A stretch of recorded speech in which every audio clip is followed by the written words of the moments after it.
کی نظر میں اچھا کون ہے، جو نماز پڑھتا ہے یا نماز چھوڑتا ہے؟ بولو نا۔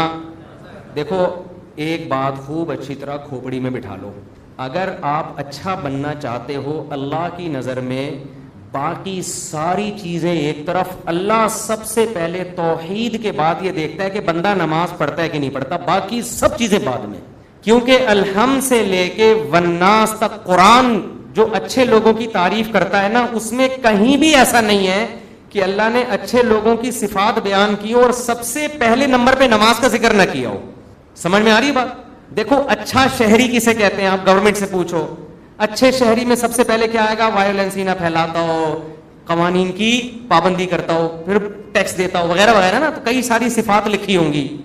تو اللہ جب کہتے ہیں نا میرے نیک بندے، ان میں سب سے پہلے اور سب سے زیادہ اہتمام سے اللہ جس صفت کو بیان کرتا ہے وہ کیا ہے؟ میرے نیک بندے نماز پڑھتے نہیں، نماز قائم کرتے ہیں۔ اس لیے یہ کسی کے دماغ میں اگر فطور ہے، معذرت کے ساتھ تھوڑا سخت لفظ استعمال کر رہا ہوں، یا خناس کا لفظ اور تھوڑا اچھا ہو جائے گا مناسب سا، کسی کے دماغ میں یہ خناس ہے، معذرت کے ساتھ تھوڑا سخت جملہ استعمال کر رہا ہوں، کہ وہ نماز پڑھے بغیر نیک بن سکتا ہے یا اچھا بن سکتا ہے، تو وہ اپنے دماغ کا بولو علاج کرے۔ میں اکثر ایک واقعہ بتاتا ہوں، ایک خاتون کا فون آیا، میرے بھائی کا انتقال ہو گیا، بہت اچھا تھا، مجھے خواب آ رہا ہے کہ وہ جنت میں جا رہا ہے، اور خواب آ رہا ہے۔ میں نے کہا پھر تو یہ امید ہے انشاءاللہ بہت اچھا ہوگا، تو بس آپ بھی دعا کر دیں، لیکن خواب تو بہت اچھے آ رہے ہیں، اور بہت اچھا تھا، بہت ہی اچھا تھا۔ میں نے کہا کیسے بہت ہے؟ میں نے مجھے شاید کوئی بہت ہی اچھا ہوگا بھائی، اتنے اچھے تو آج کل اچھے ہوتے ہیں لیکن بہت زیادہ اچھے مارکیٹ میں ملتے نہیں ہیں، تو اس لیے میں نے مزید پوچھ لیا۔ میں نے کہا کیا مطلب، کیا کرتا تھا؟ بہت اچھا تھا۔ اس نے کہا لوگوں سے مسکرا کے بات کرتا تھا، کبھی کسی کا دل نہیں دکھایا۔ میں نے کہا بہت اچھا تھا۔ میں نے کہا نماز پڑھے گا؟ نہیں، بس نماز نہیں پڑھتا تھا، بس نماز۔ ان کو تو میں نے نہیں کہا بیچاری کہ میت ہوئی ہے دل خراب ہو جائے گا، میں نے کہا ان کو نہیں کہا، میں نے آپ کو کہہ رہا ہوں کہ ان کو مجھے یہ کہنا چاہیے محترم، یہ جو آپ کو خواب آ رہے ہیں نا جنت منت کی، یہ شیطانی وسوسے ہیں۔ آپ کہہ سکتے ہیں ہو سکتا ہے اللہ نے بخش دیا، دیکھو ہو سکنے کو تو دنیا میں سب بہت کچھ ہو سکتا ہے، الحمد سے لے کے والناس تک جو قرآن بیان کر رہا ہے وہ وہی وہ ہے جو یقینی ہے، اور خواب یقینی وہی نہیں ہے۔ تو اس یقینی کے مقابلے میں غیر یقینی کو ہم کیسے چھوڑ دیں؟ یعنی غیر یقینی کے مقابلے میں ہم یقینی کو کیسے چھوڑ دیں؟ تو یہ تو اپنا تخیل بھی ہو سکتا ہے۔ میں نہیں کہہ رہا کہ اللہ نے اس کو جہنم میں بھیجا، یہ تو اللہ ہی بہتر جانتے ہیں۔ بے نمازی کے لیے اللہ نے قرآن میں کہیں بھی رحمت کا، مغفرت کا تذکرہ بولو نہیں کہ ایک حدیث سنا کے بیان ختم کرتا ہوں۔ نبی صلی اللہ علیہ وسلم نے فرمایا جب جہنمی جہنم میں چلے جائیں گے، جنتی جنت میں چلے جائیں گے، تو جنتیوں میں جو رشتہ دار جن کے جہنم میں ہوں گے نا، جنتی اللہ سے سفارش کریں گے ان رشتہ داروں کے لیے، اور سفارش میں یہ الفاظ کہیں گے، اے اللہ ہمارے کچھ مسلمان کانوا یصلون معنا، جو ہمارے ساتھ مسجدوں میں نماز بھی پڑھتے تھے، ویصومون معنا، ہمارے ساتھ رمضان کے روزے بھی رکھتے تھے، لیکن آج اپنے گناہوں کی وجہ سے وہ جہنم میں ہیں، ان کو نکال لے۔ کیا مطلب؟ یہ تو ہے ہی نہیں کہ نماز نہیں پڑھتے تھے، بھائی مسلمان تھے تو نماز تو تھا ہی، لیکن اور کچھ خرابیاں تھیں جن کی وجہ سے سزا مل رہی ہے۔ کہیں بھی قرآن میں اس کا تذکرہ نہیں ہے کہ بے نمازی ہو اور جنت میں ہو۔ سمجھ میں آ رہی ہے بات کہ نہیں آ رہی؟ میں کسی پہ جہنم کا فتویٰ نہیں لگا رہا، یہ تو اللہ کا کام ہے کہ اس کو جنت دے۔ قانون اور ضابطہ یہی ہے کہ بے نمازی کے لیے جنت نہیں ہے۔ یہ اسلام کی پہلی علامت ہے نماز، آپ کو پڑھنی پڑے گی، چاہے آپ دل سے خوش ہو یا نہ ہو، آپ کو اور جماعت سے پڑھنی پڑے گی آپ کو۔ تو یہ وہ حق کا راستہ ہے جس میں سب سے پہلے شیطان رکاوٹ ڈالتا ہے، اور اس کے بعد آپ کا اپنا نفس، اور تیسرے نمبر پہ کلچر۔ ہر حق میں 3 رکاوٹیں کھڑی ہوتی ہیں، تو نماز بھی حق کا راستہ ہے یا نہیں ہے؟ اللہ کہتے ہیں میں نے پیدا کیا، میں صبح و شام رزق دیتا ہوں، تو میرے در پہ آ کے حاضری کیوں نہیں دیتے؟ اور ہر دفعہ اعلان کروایا جا رہا ہے حی علی الصلاۃ، حی علی الصلاۃ۔ کسی حکم میں ایسی اناؤنسمنٹ دیکھو، رمضان کا اعلان ہلال کمیٹی کی طرف سے ہوتا ہے، خدا کی طرف سے بولو نہیں ہوتا۔ اللہ نے کوئی ورڈنگ نہیں بتائی کہ یہ نہ نہ نہ۔ زکوٰۃ کا اعلان کسی کی طرف سے بھی نہیں ہوتا، اسٹیٹ بینک ایک اناؤنسمنٹ کر دیتا ہے کہ چاندی اتنے روپے تولے اور فرسٹ رمضان کو زکوٰۃ کٹ جائے گی۔ اللہ کی طرف سے اناؤنسمنٹ کا کوئی انتظام بولو نا یار نہیں ہے۔ ماں باپ کے حقوق، ان کے ساتھ حسن سلوک فرض ہے، لیکن اللہ کی طرف سے کوئی یاد دہانی مسلسل قرآن میں اللہ نے لکھ دیا، بس الگ سے اناؤنسمنٹ نہیں ہے۔ حج کی الگ سے اناؤنسمنٹ ہے کوئی؟ اللہ کی طرف سے۔ نماز واحد حکم ہے. فجر میں اللہ نے مؤذن کو کہا کہ اعلان بھی کرو زور سے اونچی آواز سے, اور ورڈنگ بھی تمہاری نہیں ہوگی, جو الفاظ میں بتاؤں گا ان الفاظ میں لوگوں کو بلانا ہے. ایسا نہ ہو تم اپنے الفاظ میں کہو, لوگ اس کو تمہاری دعوت سمجھیں گے, لوگ مولوی صاحب کا بیان سمجھیں گے اس کو, لوگ کہیں گے مولوی صاحب نصیحت کر رہے ہیں. اگر اللہ مؤذن کو اجازت دیتے تھے بھائی لاؤڈ اسپیکر پہ کھڑے ہو کر لوگوں کو یاد دہانی کراؤ اخفل طریقے سے کہ لوگوں نماز کے لیے آ جاؤ, لوگ اس کو اللہ کا بیان سمجھتے یا مؤذن کا, کہتے یار یہ اپنا ہے. اللہ نے کہا نا نا نا نا نا, جو الفاظ میں نے بتائے ہیں ان میں ایک لفظ بھی دائیں بائیں 4 دفعہ اللہ اکبر کہنا ہے, 5 دفعہ نہیں, 3 دفعہ نہیں, اللہ اکبر ہی کہنا ہے, اللہ کبیر نہیں کہنا, اللہ اعظم نہیں کہنا, اشہد ان لا الہ الا اللہ کہنا ہے. اب لا الہ الا اللہ کے بعد کوئی محمد رسول اللہ لگا سکتا ہے؟ نہ نہ, جو ورڈنگ میری ہے وہ, پھر اشہد ان محمد رسول اللہ, پھر حی علی الصلاۃ, یہ بھی 2 دفعہ کہنا ہے, 3 دفعہ کہنے کی بھی اجازت نہیں, 1 دفعہ کہنے کی بھی اجازت نہیں, پھر حی علی الفلاح. اب مؤذن کے حی علی الفلاح آج میں پہلے کر دیتا ہوں, حی علی الصلاۃ آج میں بولو بعد میں. نہ نہ, اللہ نے کہا تیرا کام ہے, تو میری طرف سے متعین ہے, یہ اناؤنسمنٹ میری طرف سے ہوگی. کیوں؟ اللہ ایک ایک بات اس لیے تاکہ اللہ کی حجت اس کے بندوں پہ تمام ہو جائے. کل قیامت میں کوئی یہ نہ کہہ سکے اے اللہ نماز میری سمجھ میں نہیں آ رہی تھی. اللہ کہے گا 5 دفعہ تیرے کان میں نے اپنی کبریائی ڈلوائی اور وہ ورڈنگ تو اس کو بھول گیا تھا, یہ کیسے ہو سکتا ہے؟ میرے بھائی چھوٹا حکم نہیں ہے, چھوٹا حکم نہیں ہے, ایمان اور کفر کا مسئلہ یہ. ابھی سے عزم کرو, ابھی سے پابند. اگر سستی ہو رہی ہے سستی کا علاج کرو. آج موٹیویشنل اسپیکر آپ کو بتا رہے ہیں سستی کا علاج کیا ہے. وہ آپ کو پیسہ کمانے میں جو سستی ہو رہی ہے نا اس کا علاج بتا رہے ہیں. آپ سارا دن سوتے پڑے رہو, مر جاؤ گے بھوک سے, زیادہ زیادہ یہی ہوگا, کم نقصان ہوگا آپ کا. لیکن قیامت کے دن جو اللہ سب سے پہلے آپ سے پوچھے گا وہ کیا پوچھے گا؟ وہ نماز کا پوچھے گا کہ میں نے پیدا کیا تھا اور میں نے بار بار پیدا ہوتے ہی کان میں اذان دلوا دی, پیدا ہوتے ہی. اس کو ہلکا سمجھنا شروع کر. خواتین جا رہی ہیں شاپنگ کرنے, نماز گول. سفر پہ جا رہے ہیں, نماز گول. تو سفر میں ہی تو پتہ چلتا ہے نماز کا, شاپنگ کے دوران ہی تو پتہ چلتا ہے نماز کا. تو آج سے عزم کرو میرے بھائی. اور میں ایک نسخہ بتا دوں, جس نے فجر کی نماز جماعت سے پڑھ لی, اس کا مطلب باقی نمازیں بھی کیسے پڑھتا ہے وہ جماعت سے پڑھے.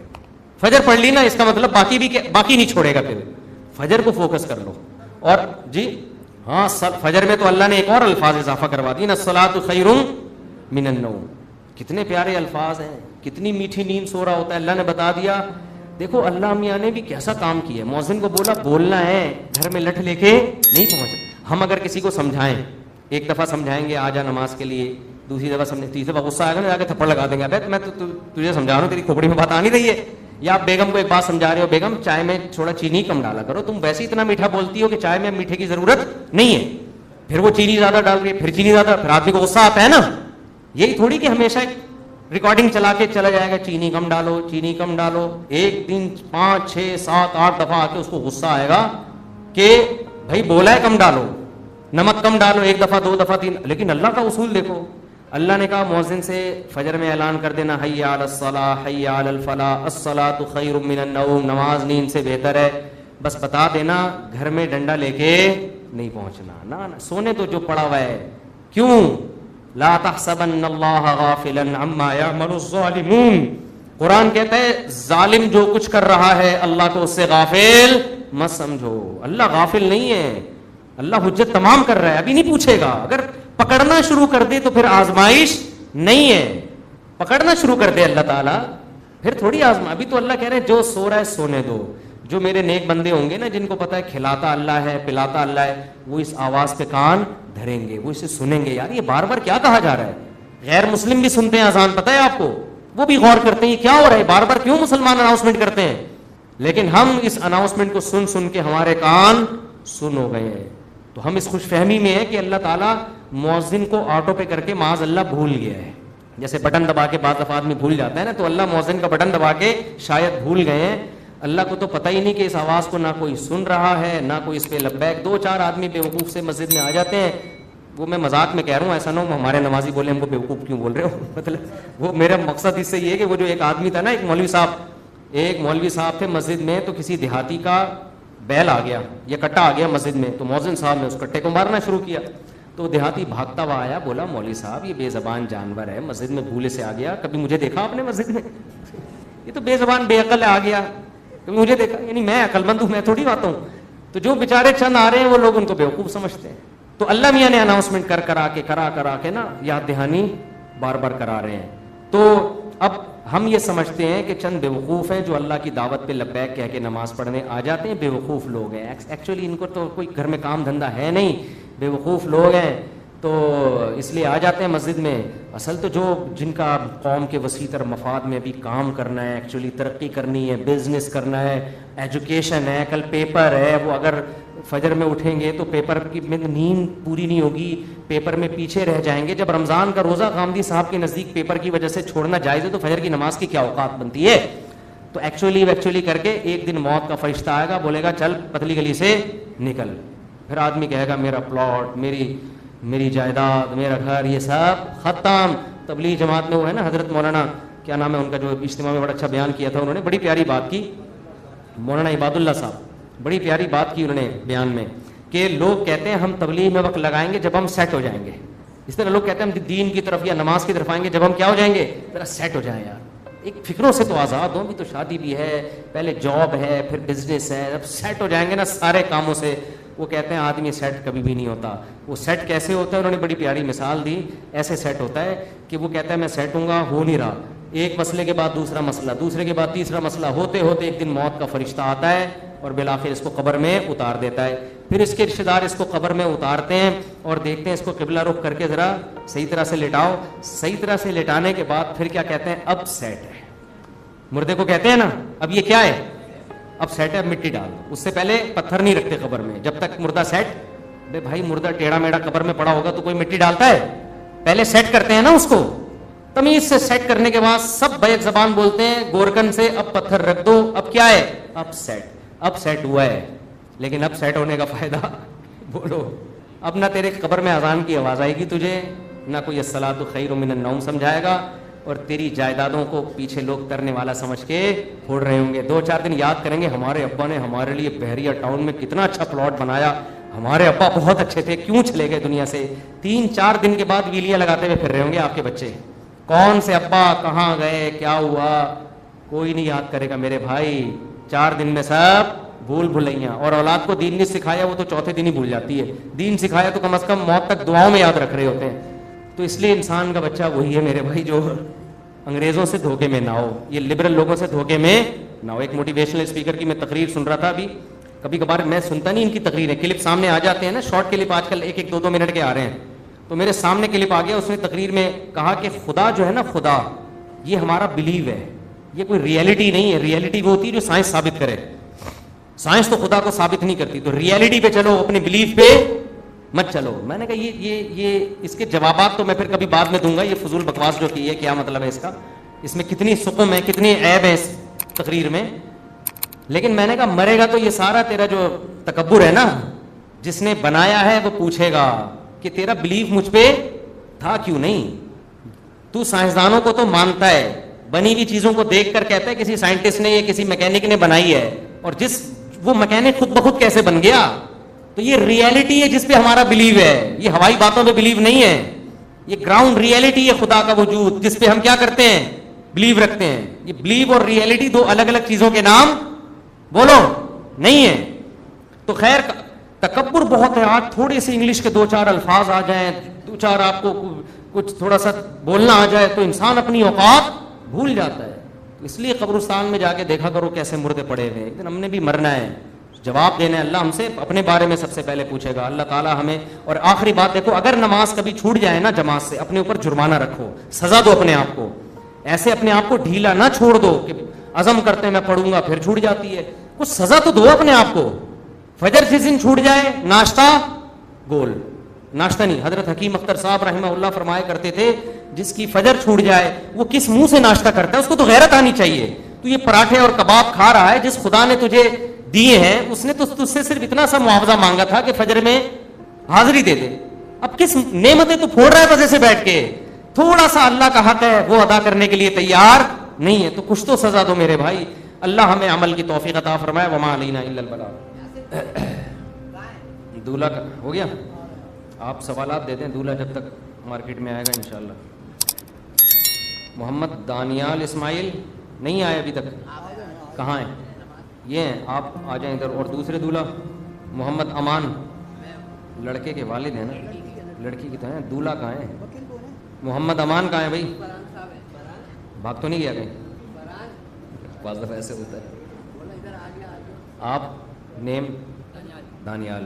دلہن کا نام ہے جی اریبہ بیگ بنت امان بیگ.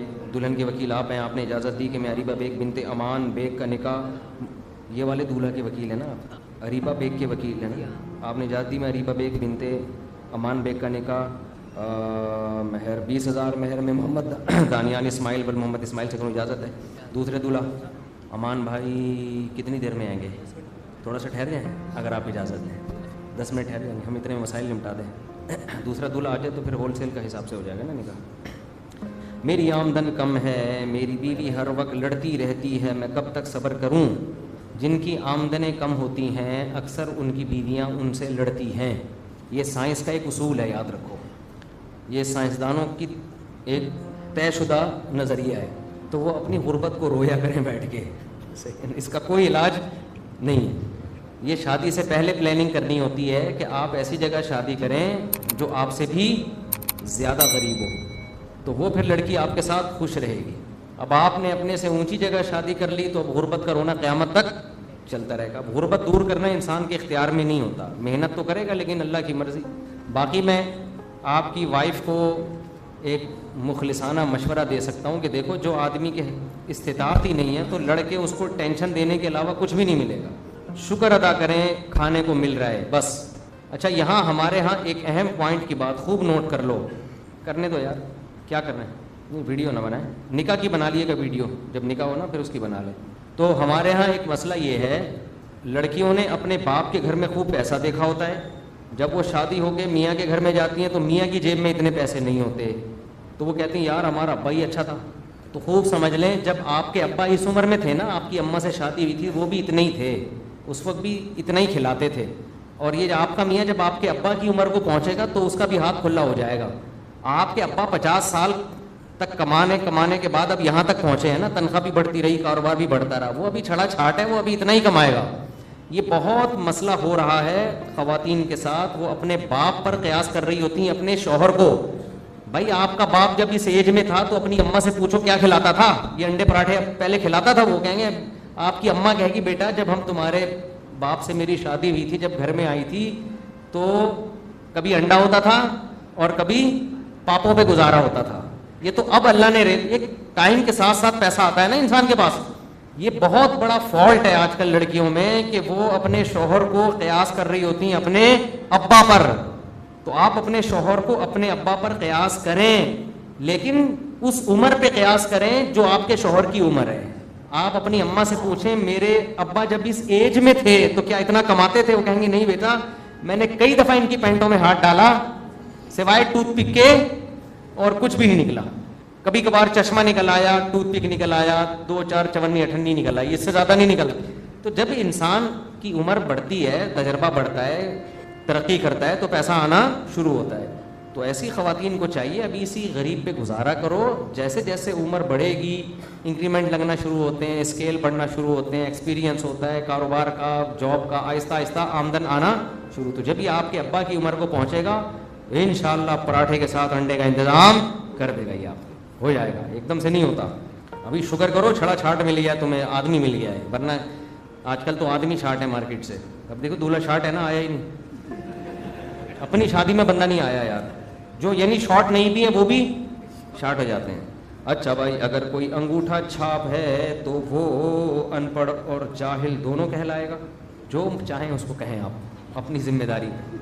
جاہل تو نہیں کہنا چاہیے، ان پڑھ کہہ دینا چاہیے. بعض دفعہ انگوٹھے چھاپ زیادہ نالج رکھتے ہیں، یہ کہہ سکتے ہیں کہ اس کو لکھنا نہیں آتا، لیکن بعض دفعہ نالج کے جو ذرائع ہیں، علم کے جو ذرائع ہیں وہ صرف لکھنے پڑھنے پر موقوف نہیں ہے، سن کے بھی علم حاصل ہوتا ہے انسان کو. باقی لکھنا پڑھنا نہ آنا ہے ایک عیب کی بات، یہ کوئی خوشی کی بات نہیں ہے. ہمارے نبی کو جو لکھنا پڑھنا نہیں آتا تھا وہ تو خوبی تھی کہ آپ کا استاذ ڈائریکٹ کون ہے؟ اللہ ہے، کسی نے سکھایا نہیں ہے. آپ کے حق میں خوبی ہے، باقی کسی کے حق میں یہ خوبی نہیں ہے. نکاح کن کن چیزوں کے کرنے سے ٹوٹ جاتا ہے؟ کوئی کہتا ہے کفر یا جملہ بولنے سے ٹوٹ جاتا ہے. دیکھو نکاح ایک تو طلاق دینے سے ٹوٹتا ہے، چاہے صریح طلاق ہو یا کنایا میں ہو. کنایا کا مطلب الفاظ گول مول ہیں لیکن آپ کی نیت طلاق کی تھی. جیسے آپ نے بیوی کو کہہ دیا آج سے تمہارا میرا تعلق ختم, اس میں نیت اگر طلاق کی ہوگی تو ہوگی, ورنہ طلاق نہیں ہوگی. اور صریح الفاظ جو ہوتے ہیں ڈیورس کا لفظ یا طلاق کا لفظ, اس میں نیت ضروری نہیں ہے. تو ایک تو اس سے ٹوٹتا ہے. دوسرا نکاح ٹوٹتا ہے کافر ہو جانے سے, مرتد ہو جانے سے. کفریہ جملہ بولا جس کا دوسرا کوئی مطلب بنتا ہی نہ ہو, صاف طور پر اسلام کا انکار کر دیا, میں اسلام کو نہیں مانتا, معاذ اللہ نقل کفر, ایسا جملہ بول دیا. یا اسلام کے کسی حکم کا مذاق اڑایا بالکل واضح لفظوں میں, اس میں فوراً فتوی بازی نہ کر دیا کریں, بالکل صاف پتہ چل رہا ہے کہ یہ اسلام کو نہیں مانتا, تو مرتد ہو جائے گا تو بھی اس کا نکاح ٹوٹ جائے گا. یا ختم نبوت کا انکار کر دیا. لیکن اس میں وہم بہت لوگوں کو شروع ہو جاتا ہے, وہمی ہو جاتے ہیں, تو وہمی نہ ہو جایا کریں, پھر تنگ کرتے ہیں, میرے میاں نے یوں بول دیا تھا تو کافر تو نہیں ہو گئے, میرے میاں نے, وہ پاگل ہو جاتے ہیں, ہمیں بھی پاگل کر دیتے ہیں. تو واضح لفظوں میں جب تک کوئی مرتد نہیں ہوگا, صاف پتہ چل رہا ہو یہ اسلام کو نہیں مانتا, ایسے الفاظ کہے تو پھر. تیسرا نکاح خراب ہوتا ہے جب محرم رشتوں میں, جو خاص قسم کے رشتے, ان میں کوئی فزیکل سیکشول ریلیشن ہو جائے. خدا نخواستہ ساس اور داماد کا ریلیشن ہو گیا, سسر اور بہو کا ریلیشن ہو گیا, اس سے بھی میاں بیوی کا رشتہ کیا ہو جاتا ہے, خراب. شریعت کا اصول ہے کسی عورت سے آپ کا سیکشول فزیکل ریلیشن ہے تو اس کی ماں اور بیٹی سے اب آپ کا ریلیشن نہیں ہو سکتا. تو جب اپنی بیوی کی ماں سے ریلیشن ہو گیا تو اب اس کی بیٹی سے وہ کیا ہو جائے گی, حرام. وہ تو ساس تو پہلے ہی حرام تھی, بیٹی بھی حرام ہو جائے گی. اسی وجہ سے ہم کہتے ہیں کہ بہو اور سسر کو تھوڑا ریزرو رہنے کی ضرورت ہے. عام طور پہ تو نہیں کہہ سکتے, لیکن بعض گھروں میں ایسا ہوتا ہے سسر صاحب بہو سے ہاتھ ملا رہے ہیں, یہ غلط ہے.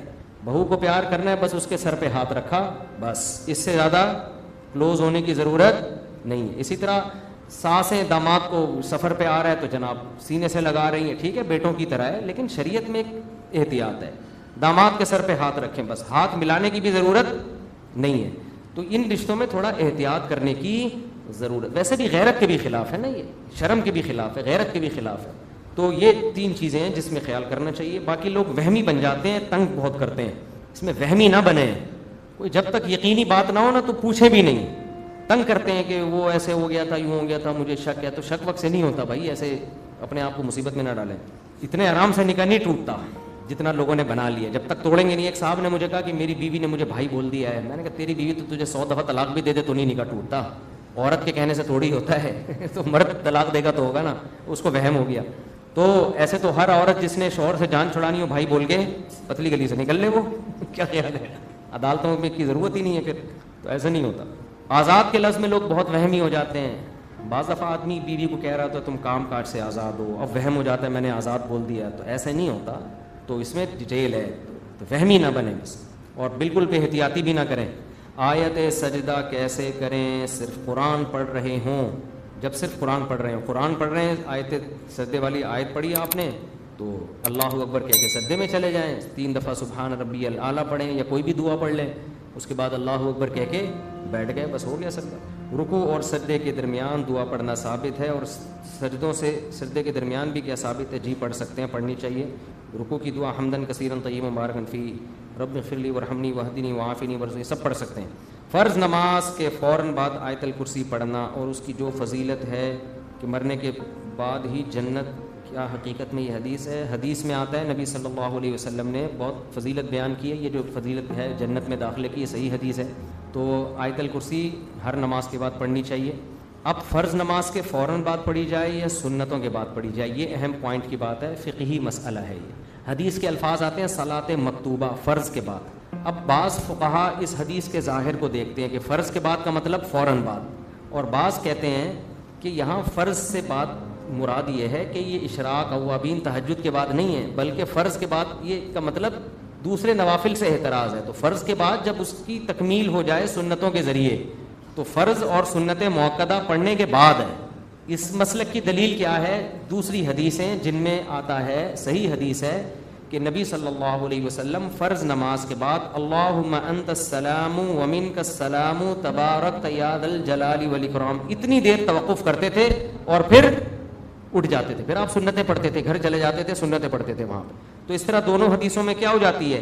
تطبیق, کیونکہ اس میں زیادہ فاصلہ نہیں ہونا چاہیے سنتوں اور فرائض میں. کیونکہ حدیث میں اور بھی بہت سارے وظائف آئے ہیں. تو ہماری رائے یہی ہے کہ وہ سنتوں کے بعد پڑھیں, اور صرف اللہم انت السلام والی دعا فرض نماز کے فوراً بعد پڑھ لیں. اچھا بھائی, باقی ان میں کہیں بھی ہاتھ اٹھانے کا نہیں ہے کہ ہاتھ اٹھا کے پڑھیں, ایسا نہیں. یہاں جب میں یہ بات کرتا ہوں تو لوگ مجھے کہتے ہیں ان کے اپنے تفردات ہیں, یہ اپنی تحقیق مارکیٹ میں لائیں. تو میری اپنی تحقیق نہیں ہے, آپ فقہ کی کسی معتبر کتاب میں دکھا دو بھائی, ٹھیک ہے نا, نہیں ہے کسی فقہ کی جو بلکہ اس کے خلاف ملے گا آپ کو. تو یہ میری اپنی تحقیق نہیں ہے, جو اوریجنل سچی مچھی کا فقہ حنفی ہے وہ میں بتا رہا ہوں آپ کو. کچھ چیزیں ہم لوگ شروع کر کے فقہ حنفی کے کھاتے میں ڈال دیتے ہیں, تو ایسا نہیں ہے, ہر چیز تھوڑی امام حنیفہ اس کے ذمہ دار ہوں گے. تو کہیں بھی نہیں کوئی دکھا سکتا امام حنیفہ نے کہا ہو یا صاحبین نے کہا ہو. بہرحال اختلافی مسئلہ ہے, اس میں شدت جائز نہیں ہے. دولہا جیسے ہی مارکیٹ میں آئے مجھے بتا دیں بھائی کہاں چلے گئے, اس لیے کہہ رہا ہوں, مجھے ڈر ہے کہ بھاگ نہ گئے ہوں. ذرا بلائیں جلدی سے یار, آیا ہوا ہے نا تو اکٹھا ہی خطبہ ہو جائے گا نا دونوں کا. کہاں رہتے ہیں آپ؟ ملیر میں رہتے ہیں ماشاء اللہ. اچھا بھائی, قرآن کریم میں جو کل 14 سجدے ہیں مگر 17 پارے میں جو سجدہ, وہ بھی میں کئی بار یہ اختلافی مسئلہ بیان کر چکا ہوں. مفتی صاحب میری جائیداد تقریباً 4 کروڑ کی ہے ماشاء اللہ. کہاں رہتے ہیں بھائی؟ اور میرے 2 بیٹے اور 1 بیٹی ہے. مجھے بتائیں کہ میں کس طرح کس کو کتنا حصہ دوں, اور اپنے لیے اور اپنی بیگم کے لیے کتنا حصہ نکالوں, کیونکہ بیٹے کا 2 حصہ بیٹے کے. دیکھو بھائی, زندگی میں جب آپ وراثت تقسیم کرتے ہیں آپ اس کو وراثت کا نام دیتے ہیں, حقیقت میں وہ وراثت نہیں ہوتی, وہ گفٹ ہوتا ہے. وہ کیا ہوتا ہے؟ وراثت مرنے کے بعد ہوتی ہے, زندگی میں وراثت نہیں. ایک مثال دیتا ہوں, آپ مر گئے اور آپ نے وراثت میں 3 روٹیاں چھوڑی. ایک مثال سمجھانے کے لیے, کتنی روٹیاں چھوڑی؟ روٹی چھوڑو, پراٹھے میں مزہ آتا ہے. 3 پراٹھے چھوڑے, 3 تازہ پراٹھے آپ نے منگوائے تھے ہوٹل سے, اور دیکھ کے خوشی میں آپ مر گئے. یار کیا کرارے دیسی گھی کے, خوشی سے آپ کا انتقال ہو گیا. آپ کے وارثوں میں 1 بیٹا اور 2 بیٹیاں, سوری 1 بیٹا اور 1 بیٹی ہے, اور کوئی کچھ چھوڑا ہی نہیں آپ نے. اتفاق فرض کر لو, فرض کرنے میں گورنمنٹ نے کوئی پابندی, لوگ کہیں گے ایسا کیسے ہو سکتا ہے, گھر تو ہوگا. فرض کر لو یار کچھ بھی نہیں تھا, جنگل میں رہ رہے تھے. تو شریعت کیا کہتی ہے؟ 2 پراٹھے بیٹے کو دے دو, 1 پراٹھا بولو نا, کیونکہ وراثت چھوٹی بڑی چیز سب میں جاری ہوتی ہے. آپ یہ کہہ کے وراثت نہیں کہ پراٹھے ان میں کیا وراثت, ہر چیز مما قل منہ او کثر, قرآن کہہ رہے تھوڑی چیز ہو یا زیادہ ہو سب میں وراثت جاری ہوگی. ٹھیک ہے نا, 2 پراٹھے کس کو دے دیے؟ بیٹے کو. 1 پراٹھا بیٹی کو, ہو گئے. لیکن آپ نے کیا کیا؟ 3 پراٹھے آئے, آپ خوشی سے مرے نہیں. آپ نے کہا میں وراثت میری یہی ٹوٹل 3 پراٹھے بنتی ہے, تو میں اپنے بیٹے اور بیٹیوں میں اس کو زندگی میں ہی ڈیوائڈ کر دیتا ہوں. آپ نے بیٹے کو 2 پراٹھے دیے, بیٹی کو 1. تو بیٹی کو غصہ آئے گا کہ نہیں آئے گا؟ بولو. بولے گا ابا جتنا پیٹ میرا ہے اتنا ہی اس کا ہے, جتنی بھوک مجھے لگ رہی ہے اتنی ہی. ایسے موقع پہ یہ عمل ظلم کہلائے گا. کبھی زندگی میں دیکھا ماں باپ بیٹے کو زیادہ کھلا رہے ہوں اور بیٹی کو کم؟ ظلم ہے کہ نہیں ہے؟ زندگی میں جو آپ دیں گے نام آپ اس کو وراثت کا دیں, لیکن شریعت اس کو وراثت نہیں کہتی, اس کو گفٹ کہتی ہے. اور گفٹ کے بارے میں شریعت کا اصول یہ ہے کہ عام حالات میں برابری ضروری ہے اولاد میں. حدیث میں آتا ہے اعدلوا بین اولادکم یا فی اولادکم, اپنی اولاد میں کیا کرو؟ بولو, عدل کرو. اس میں آپ یہ نہیں کر سکتے کہ بیٹا ہے تو 2 پراٹھے, بیٹی ہے تو 1 پر. نہ وہ کہے کہ میں بیٹی ہوں تو مجھے 1 کیوں دے رہے ہو؟ آپ اس کو 100 دفعہ وراثت کا نام دو. ایسے تو ماں باپ جو کچھ کر رہے ہیں اس میں وراثت کا نام دے کے ڈبل اس کو دے دیں, آدھا اس کو. عید پہ آپ 2 کپڑے بیٹے کے لیے بنواتے ہو اور 1 بیٹی کے لیے, ایسا کرتے ہو؟ بولو نا کیا ہو گیا بھائی؟ عید پہ اس کے لیے بھی گھر میں 1 اور اس کے لیے بھی گھر میں 1. اگر 2 بن رہے ہیں تو اس کے لیے بھی 2, اس کے لیے بھی 2. تو اسی طرح ہر چیز میں نارملی شریعت کا حکم یہ ہے کہ اولاد میں برابری. ہاں ایسا ہو سکتا ہے کہ آپ نے 3 پراٹھے منگوائے, 1 بیٹا اور 1 بیٹی. آپ کو پتا ہے بیٹی نے رات پیٹ بھر کے کھانا کھایا تھا اور بیٹے کو رات کو کھانا نصیب نہیں ہوا تھا, یہ 2 ٹائم کا بھوکا ہے. اس بیس پہ آپ بیٹے کو 2 پراٹھے دے سکتے ہو, اور اس میں بیٹی کو اعتراض بھی بولو نا نہیں ہو. لیکن اگر یہ معاملہ الٹا ہو جائے, بیٹی کو رات کو کھانا نہیں ملا تھا, بیٹے نے, میرا والا بطخ ہے وہ اس میں شریک تھا, ایک مثال دے رہا ہوں, جو میں نے بطخیں کا جنازہ نکال دیا نا, وہ اس نے پیٹ بھر کے کھانا کھایا ہوا ہے, بیٹی بھوکی ہے. اب بیٹی کو کتنے دو گے؟ 2 پراٹھے. بیٹے کو کتنا دو گے؟ 1. تو شریعت میں اولاد میں آپ فرق کر سکتے ہیں ضرورت کی بیس پہ, بیٹا یا بیٹی ہونے کی بیس پہ نہیں کر سکتے. سمجھتے ہو کہ نہیں سمجھتے؟ ایک تو اس بیس پہ, دوسرا دینداری کی بیس پہ بھی کر سکتے ہو. کہ اگر میں نے اس کو زیادہ پیسے دے دیے یہ شراب کباب میں اڑائے گا, نالائق ہے, یہ بیٹا نیک ہے, اس کو دے دیے تو یہ فرما بردار ہے, نیک آدمی ہے. تو اس میں بھی بیٹی اور بیٹے کی بیس پہ نہیں بلکہ نیک ہونے کی بیس پہ, وہ بیٹی نیک ہے تو بیٹی کو زیادہ دے دو. اور تیسرا فرق کیا جاتا ہے, ایک فرق ہو گیا ضرورت, دوسرا ہے اطاعت نیک, اور تیسرا ہے فرما برداری. ایک نے آپ کو ستا کے رکھا ہوا ہے, باپ کی مانتا نہیں ہے, اور ایک آپ کا فرما بردار ہے, تو اس بیس پہ بھی آپ فرق کر سکتے ہو. اب بیٹی خدمت زیادہ کر رہی ہے, آپ نے کہا یار اس بیٹی نے میری بہت خدمت کی ہے, یہ لو بھائی بیٹی تمہیں یہ زیادہ, اور یہ نالائق کبھی پوچھتا نہیں ہے اس کو کم دے دو. زندگی میں یہ کر سکتے ہو, وصیت نہیں کر سکتے. خوب سمجھ لو کہ میں مر جاؤں تو اس والے کو زیادہ دے دینا, اس والے کو کم. نہ مر گئے تو اب آپ کے اختیارات ختم. اب اللہ درمیان میں آئے گا, اللہ کہے گا میں اپنی مرضی سے دوں گا, اب تمہارا, تم تو جاؤ قبر میں اللہ اللہ کرو وہاں بیٹھ کے, فرشتوں کے سوالات کے جوابات دو کہ یہ کمائے 2 پراٹھے منگوائے کہاں سے, یہ 3 پراٹھے کی جو باتیں کر رہے ہیں, یہ تیرے پاس پیسہ آیا کہاں سے, اس کا حساب دے. کھا وہ رہے ہوں گے پراٹھے, حساب کون دے رہا ہوگا, آپ دے رہے ہوگے. تو اس بیس پہ آپ فرق کر سکتے ہیں. وصیت نہیں کر سکتے کہ میرے مرنے کے بعد یہ کر دینا, لوگ اکثر مجھ سے آگے پوچھ رہے ہوتے ہیں کہ مفتی صاحب میرے ابا کی چاہت تھی کہ یہ والا مکان مجھے ملے, اسی چاہت میں دنیا سے چلے گئے, سب کو پتا ہے لہذا یہ میرا ہے. میں کہوں چاہت تو دور کی بات, لکھ کے بھی اسٹیمپ پیپر پہ چلے جاتے ہیں نا, آپ کو ملے گا تو بھی آپ کو نہیں ملتا. اسی وقت آپ کو دے دیتے اور ہینڈ اوور بھی کر دیتے. اسٹیمپ پیپر پہ اگر کوئی لکھ کے دے دے کہ یہ مکان میرے بیٹے کا ہے, خوب سمجھ لو پھر بھی نہیں ہوتا جب تک مکمل پراپر قبضہ نہ دے. لوگ فلیٹ بنا کے میرے بیٹے کا, بھائی فلیٹ کی چابیاں دیں, وہ بیٹا اس میں جا کے رہے, قبضہ لے. اگر کرائے کا مکان ہے, باپ نے کہا آج سے یہ مکان تیرا ہے, نہ نہ نہ نہ, قبضہ بیٹے کا ضروری. اس میں کرائے کے مکان میں قبضہ کیسا ہے, اب کرایہ بیٹا لینا شروع کر دے, ڈیلنگ کون شروع کر دے, بیٹا. یہ نہیں کہ کرایہ دار کو کک آؤٹ کر کے نکال دیں آپ, سارے یعنی پراپر اختیارات آ جائیں. ڈاکومنٹیشن کافی, بے شک ڈاکومنٹیشن نہ ہو, آپ اپنے نام مکان رکھیں, لیکن مکمل اختیارات اس کو دے دیں گے تو وہ اس کا قبضہ شمار ہوگا. سمجھتے ہو یہ مسائل بار بار بیان کر رہے ہیں, لیکن لوگوں کی کھوپڑی میں یہ مسائل آ نہیں رہے ہیں, لڑتے ہیں پھر بعد میں وراثت پہ بہت اٹھک پٹک ہوتا ہے. میرے ابا کی تو یہ خواہش تھی, میری اماں کی, میں نے کہا وہ خواہش تھی, وہ چلے گئے دنیا سے, ان کے لیے استغفار پڑھو, اب نہیں. اور یہ بھی خوب سمجھ لو, جس مرض میں ابا کی موت ہو جائے اس مرض میں بھی ابا کے تصرفات نافذ نہیں ہوتے. مثال کے طور پر ابا بیمار ہو گئے, ہاسپٹل میں ایڈمٹ, شوگر بہت بڑھ گئی یا کوئی اور مسئلہ ہو گیا, اب ایڈمٹ ہے. اب ابا کو اندازہ ہو گیا بھائی بچ بھی سکتا ہوں اور انا للہ بھی ہو سکتا ہے. اب ابا نے کہا, بیان سنا ہوا تھا مفتی صاحب کا کہ یار زندگی میں جو دے دیا تو دے دیا, لہذا فوراً ابا نے کہا یہ والا پلاٹ میرے فلاں بیٹے کو دے دو, اور ابا کا انتقال ہو گیا.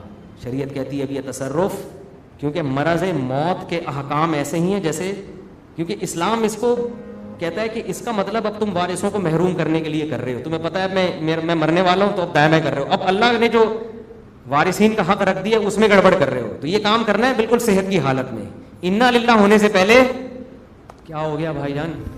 دیکھو انگریزوں کے ہاں کوئی اصول نہیں, انگریز کہتا ہے جو مرضی کرنا ہے کرو, اولاد کو دینا ہے دو, نہیں دینا کتے کو دے دو. اسلام کہتا ہے نہیں بھائی, اولاد کو آپ محروم نہیں کر سکتے. تو زندگی میں آپ تصرف کریں. مرض موت جسے کہا جاتا ہے, وہ مرض جس میں آپ کی موت واقع ہو جائے, اس میں بھی کچھ سخت احکامات ہیں شریعت کے, تصرفات ایسے نافذ نہیں ہوتے. تو یہ میں یہی تو کہہ رہا ہوں, ہمارے ہاں اسکولوں میں ڈھنگ کی اسلامیات پڑھائی نہیں جا رہی ہے, صرف پڑوسیوں کے حقوق بتائے جا رہے ہیں جو وہ بھی ادا ہو نہیں رہے ہیں. ہماری اسلامیات میں نظر کی حفاظت کے احکام ہیں ہی نہیں, کیونکہ اسلامیات فیمیل ٹیچر پڑھا رہی ہوگی ینگ سی لڑکی, اور لڑکوں کو پڑھا رہی ہوگی, یا پروفیسر پڑھا رہا ہوگا جوان لڑکیوں کو, لہذا یہ والی آیتیں اسلامیات میں ہیں ہی نہیں کہ نامحرم کو مت دیکھو, ٹھیک ہے نا, اور یہ اور وہ اس طرح کی چیزیں ہی نہیں ہیں. انہوں نے پڑوسیوں کے حقوق رکھے ہوئے اسلامیات میں, ربنا آتنا فی الدنیا یہ والی دعا رکھی ہوئی, آیت الکرسی ہر نماز کے بعد, یہ چیزیں اسلامیات میں ہیں. یہ بھی ٹھیک ہیں, غلط نہیں ہے, پڑوسیوں کے بھی حقوق ہیں, لیکن جو پریکٹیکل لائف میں جس اسلامیات کی ہمیں بہت زیادہ ضرورت ہے, وہ والی اسلامیات ہمارے اسکولوں سے کیا ہے, شارٹ. وہ کیا چل رہی ہے, شارٹ چل رہی ہے. اس لیے کچھ آتا, ججوں کو نہیں آتا. آپ کورٹ میں وراثت کا کیس لے کے جاؤ, جج کو پتہ نہیں ہوتا, وہ بیچارہ خود مفتیوں سے کہہ رہا تھا کہیں سے فتویٰ لے آؤ, وکیل کو نہیں پتا ہوتا یار. تو لا جو جانتا ہے اس کو تو پتا ہو نا. تو یہ حساب کتاب چل رہا ہے. اللہ تعالیٰ, تبھی ہم کہتے ہیں اپنے بچوں کو مفتی بنائیں. اس وقت اس مذہبی اسکالرز بہت ہیں مارکیٹ میں, تقریریں کرنے والے, دم درود چڑیل جن بھگانے والے. جو ریلائبل مفتی ہیں نا, جو فتویٰ دینے کی صلاحیت رکھتے ہیں. مجتہد مل جائیں گے, نیا نیا فرقہ, مفتی کے نام پہ نیا فرقہ نکال کے ایک نیا مذہب لانچ کر دے گا, میں اس تحقیق کو نہیں مانتا, میں اس تحقیق کو نہیں مانتا. ایسے فضول لوگ بہت ہیں. لیکن جو ریلائبل مفتی ہیں نا, جو آپ کو مسئلے بتانے والے ہوں, یہ ایسے مفتی مارکیٹ میں کیا چل رہے ہیں, شارٹ. تو اگر کسی کو اللہ نے 6-7 بچے دیے ہیں, ہماری تقریریں اس پہ اثر کر گئی ہیں, تو ایک بچے کو میرے بھائی آپ جو ذہین ہو سب میں مکھنچو کو نہ بنائیں. مدرسے میں اکثر لوگ کر رہے ہوتے ہیں جو سب سے بیکار قسم کا مال ہوتا ہے نا, یہ کسی کام کے اس کے پھوڑے پھنسی نکلے ہوئے, یہ نہیں چل سکتا کہیں بھی, اس کو لا کے کہاں ڈال دیتے ہیں. جو صحیح ہوتا ہے اس کو فوج میں بھیج دیا, کسی کو ڈاکٹر بنا دیا, جو بالکل فارغ ہوتا ہے اس کو لا کے مدرسے میں چل بھائی یہ پکڑو یار. تو پھر وہ کیا پروڈکٹ نکلے گی مارکیٹ میں. ذہین بچے بھی ہیں الحمدللہ ہمارے یہاں, ایسا نہیں ہے, لیکن لوگوں کا ایک مزاج بن چکا ہے. تو جو آپ کا سب سے خاندانی بچہ ہو وہ کس کے حوالے کرو, علماء کے حوالے کرو کہ اس کو بناؤ, اس کو عالم بناؤ, مفتی بناؤ. اس کو اتنا مسائل کا رش ہوگا کہ آپ کی سوچ ہے. ہمارے پاس اتنے مسائل آتے ہیں کہ ہم نہیں چلا سکتے, ہم تو سوچ رہے ہیں ادارہ کھولیں ہم. جامعۃ الرشید کے پاس اتنے, بنوری ٹاؤن کے پاس, دارالعلوم کرنگی, مسائل کا رش ہے, کام کرنے والے بندے کم ہیں, تو اس طرف لوگ توجہ ہی نہیں دے رہے ہیں. اس کا فائدہ کیا ہوتا ہے کہ پھر 2 نمبر لوگ آ جاتے ہیں. بخاری مسلم کی حدیث ہے, صحیح حدیث ہے, نبی صلی اللہ علیہ وسلم نے فرمایا ان اللہ لم یقبض العلم انتزاعا من صدور العلماء. علم کو دنیا سے ایسے نہیں اٹھائے گا کہ علماء کے سینوں سے علم کو اٹھا لے, نہ نہ نہ, ولکن یقبض بقبض العلماء, اللہ علماء کو اٹھانا شروع کر دے گا. عالم علماء کی موت ہونا شروع ہوگی, آہستہ آہستہ علماء مارکیٹ سے بولو شارٹ. پھر ہوگا کیا, نبی نے فرمایا فَإِذَا لَمْ يَبْقَ عَالِمٌ, جب علماء نہیں رہیں گے, اتَّخَذَ النَّاسُ جُهَّالًا رُؤُوسًا, لوگ جاہلوں کو اپنا سردار بنا لیں گے. مسئلے کس سے پوچھیں گے, جاہلوں سے, جنہوں نے پراپر دین کا علم حاصل نہیں کیا. کسی نے میڈیکل سائنس میں زندگی گزاری, ڈاکٹر بنا اور فتوے دے رہا ہے. کسی نے پوری زندگی سیاست میں گزاری اور لوگوں کو کیا کر رہا ہے, تحقیق, ریسرچ سینٹر کھول کے بیٹھا ہوا ہے. کسی نے پوری زندگی انجینئرنگ سائنس میں گزاری اور ریسرچ سینٹر کھولا ہوا ہے. کسی نے پوری زندگی جناب پولٹری فارم چلایا اور جب سب کچھ ختم ہو گیا تو اب ریسرچ سینٹر کھول کے بیٹھا ہوا ہے. حدیث کے الفاظ ہیں, لوگ جاہلوں کو بنوا لیں گے سردار, ان سے مسائل پوچھیں گے. فَضَلُّوا وَأَضَلُّوا, فرمایا یہ جو اسکالرز آئیں گے نا, نئے فارمی اسکالرز, یہ خود بھی گمراہ ہوں گے اور پبلک کو بھی گمراہ کریں گے, لوگ ان کو فالو کریں گے. تو اس لیے آپ صحیح ریلائبل مفتی بنائیں اپنے بچوں کو خاندانی, اور بڑے اداروں میں داخل کریں, افراد کے پاس نہ بھیجیں, بڑے بڑے ریلائبل ادارے ہیں. آپ کو اگر کوئی پروپیگنڈا کرتا ہے نا یہ مدرسے ایسے ہوتے ہیں, آپ جاؤ مدرسوں کا وزٹ کرو, پروپیگنڈے میں مت آؤ. آپ بنوری ٹاؤن جاؤ, آپ بنوریہ جاؤ, آپ جامعۃ الرشید جاؤ, آپ دارالعلوم کرنگی جاؤ, ان مدرسوں میں اندر جا کے آپ دیکھو گے آپ کی آنکھیں کھل جائیں گی. سمجھ رہے ہو, بولو گے یار ایسا یہ ہوتا ہے. میں مدرسے کالج چھوڑ کے گیا تھا, میں نے کالجز کا ماحول بھی دیکھا ہے, اسکولوں کا بھی دیکھا ہے, یونیورسٹیوں کا بھی. ٹھیک ہے میں یونیورسٹی تک پہنچا نہیں لیکن ماحول دیکھا ہے. میں جب مدرسے میں آیا میری آنکھیں کھل گئیں, اتنی پڑھائی اور اتنی زبردست پڑھائی. تو پروپیگنڈا تو بہت ہے, ٹھیک ہے کچھ الٹے مدرسے بھی ہوتے ہیں. اس کی مثال ایسے ہے کہ کچھ دن پہلے ایک امام کا کیس میرے سامنے آیا کرپشن میں. یہ مثال سے بات سمجھیں, انشاءاللہ کلیئر ہو جائے گی. بس پھر ہم آپ کی شادی کراتے ہیں انشاءاللہ. کہہ رہے ہیں میں شادی کے لیے آیا تھا, مجھے کن چکروں میں لگا دیا. تو دولہا واپس آ گئے, جو گئے تھے آ گئے, دولہا ہی یار. کچھ دن پہلے کیس آیا امام صاحب کی کرپشن کا. اب وہ امام صاحب حساب بھی نہیں کر رہے, پیسوں کے چندوں کا حساب بھی نہیں دے رہے.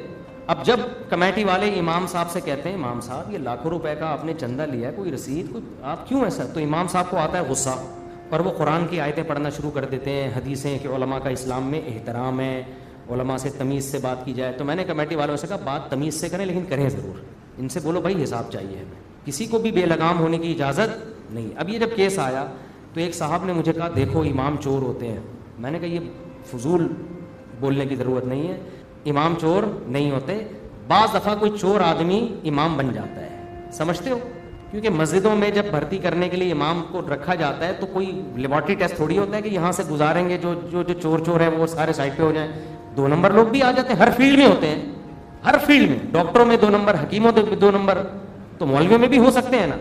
تو میں نے کہا بھائی امام چور نہیں ہوتے, بعض دفعہ چور آدمی کیا بن جاتا ہے, کسی مسجد کا امام بن جاتا ہے. تو اسی طرح خوب سمجھ لیں کہ بات کیا چل رہی تھی یار, کدھر سے. ہاں تو مدرسے برے نہیں ہوتے, بعض دفعہ برے لوگ مدرسہ کھول لیتے ہیں دکان چلانے کے لیے, ایسے بھی ہیں مدرسے. ان کا مقصد ہی یہ ہوتا ہے کہ بے روزگار ہیں تو 4 دیواری ڈالو, 2-4 یتیم بچے کسی سے ادھار پکڑو, وہ یتیم ہوتے بھی نہیں, ابا سے کہہ دیتے ہیں یار تھوڑے دن کے لیے یتیمی کا لگا دو اس پہ, اس کے بعد وہ طبیعت سے چندہ بندہ لینا شروع کرتے ہیں. ایسے لوگ بھی ہیں. اور محتمم صاحب کی اتنی بڑی داڑھی ہوتی ہے, ایسا چہرے پہ رونق اور نور ہوتا ہے, لوگ دھڑا دھڑ پیسے پھینک رہے ہوتے ہیں, پھر پکڑے جاتے ہیں, لوگ کہتے ہیں مدرسے ایسے ہوتے ہیں. تو مدرسے ایسے نہیں ہوتے, ایسے لوگ بھی مدرسہ کھول لیتے ہیں. اب یہ آپ کی بے وقوفی ہے کہ آپ جس مدرسے میں دبا کے پیسہ دے رہے ہو, ذرا بھی آپ تحقیق نہیں کرتے کہ یہ پیسہ استعمال کہاں ہو رہا ہے.